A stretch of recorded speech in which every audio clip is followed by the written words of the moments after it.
We all hear about how AI is changing everything, right? But here's the dirty little secret behind all the hype. Most AI projects are actually failing. And the reason why isn't what you think. Today, we're going to dig into the single mistake that's absolutely killing them. Just look at this number, over 80%.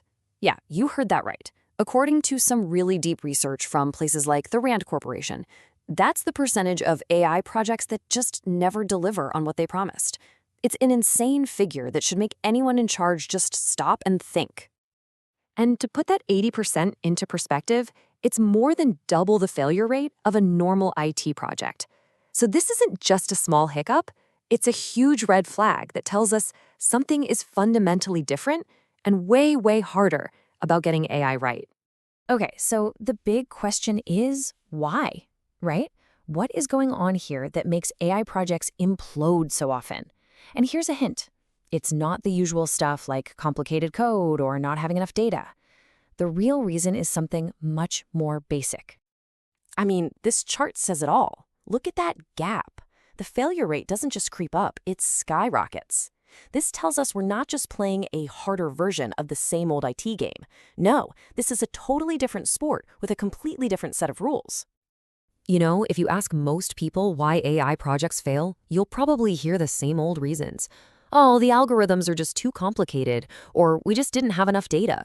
But honestly, that's not what the evidence shows at all. In fact, AI pioneers like Andrew Ng have been saying this for a while. The real problem is that we get so fascinated with the shiny new technology itself, we kind of forget what we're actually trying to do.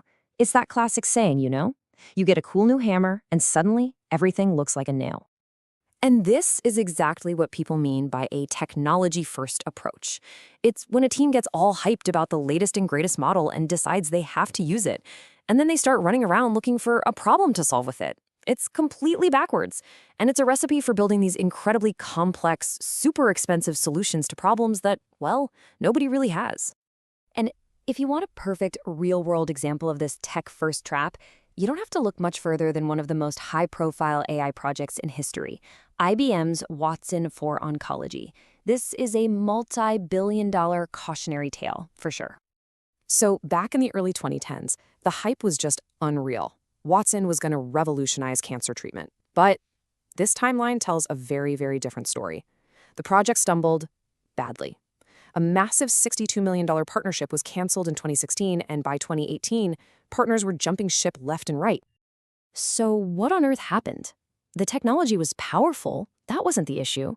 The project tanked because it didn't solve the right problem. It was clunky, it didn't fit into a doctor's actual daily workflow, and it couldn't get the specific kind of patient data it needed. It was this brilliant solution that was just desperately looking for a problem to solve. So the Watson story is a massive clue, right? The failure wasn't technical, it was strategic. And this brings us right to the heart of the matter.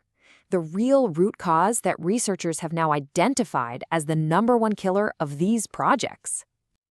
To really nail this down, researchers at the Rand Corporation went straight to the source. They did a deep dive, interviewing 65 data scientists and engineers, the people actually building this stuff. And they asked them this one simple question. And you know what? The answer they got back is almost shockingly simple. The biggest killer of AI projects isn't code or algorithms. It's a human problem. It's a breakdown in communication and a fundamental misunderstanding of what the project is even supposed to achieve in the first place. This is what's called business problem misalignment. It's what happens when a project isn't tied to a real, measurable business need. You end up with something that might be technically impressive, but since it doesn't actually help the business in a way that matters, it eventually just gets shut down. And this quote from the study just hits the nail on the head. Leaders think they have great data, but they don't realize it might be totally wrong for its new purpose. This is so critical. Just having data is not the same thing as having the right data to solve a very specific problem. Okay, so how do you avoid this trap and join that 20% who actually succeed? Well, it all starts with a simple but incredibly powerful shift in your thinking, and we can break it down into a clear playbook. The successful projects, that top 20%, they flip this whole script on its head. They don't start with the technology. They start with a specific, painful, and quantifiable business problem, like we are losing $50 million a year on inventory issues. Then, and only then, do they start looking for a solution. So here's the playbook: 4 simple rules. First, define the problem with specifics. Second, ask for the simplest solution, which, surprise, might not even be AI. Third, confirm you have the right data for this problem. And finally, you gotta commit. Solve that one problem for the long haul. This is how you stop chasing shiny objects. This quote perfectly sums up the mindset shift. Success isn't about finding a problem for your cool tech. It's about getting completely obsessed with a real business problem and then finding the simplest, most effective way to solve it.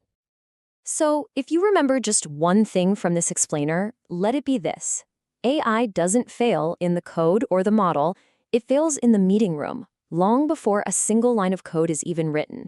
It fails in the problem definition. So that's the one question you should walk away with. Is your AI project actually solving a real problem, or is it just a cool solution that's still looking for one? Because answering that question, honestly, that's the difference between joining the 80% who fail and the 20% who build something that truly makes a difference.